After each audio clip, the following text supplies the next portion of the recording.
Family members అందరూ baptism తీసుకుంటారు. పిల్లలకి బాగాలేకపోతే మేరీమాత గుళ్ళకి వెళ్తూ ఉంటారు. మరి అటువంటి వ్యక్తి ఈరోజు సనాతన ధర్మం గురించి మాట్లాడుతుంటే అది హాస్యాస్పదంగా ఉంది కాబట్టే ప్రతి ఒక్కరు దాన్ని ఖండిస్తూ ఉన్నారు.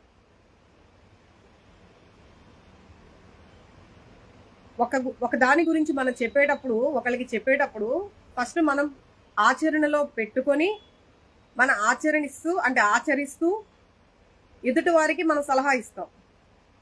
మనం ఆచరించకుండా మనం చేసేవన్నీ కూడా సంబంధం లేనటువంటి పనులు చేసి ఎదుటి వారికి మనం సలహా ఇస్తే ఎవరు యాక్సెప్ట్ చేయరు కదా. ప్రతి ఒక్కరూ ఖండిస్తారు.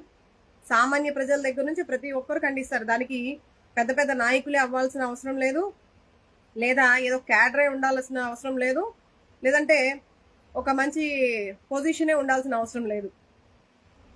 మీరు ఓట్లు వేసేటప్పుడు కూడా ఈరోజు చెప్తున్నాను చూడండి,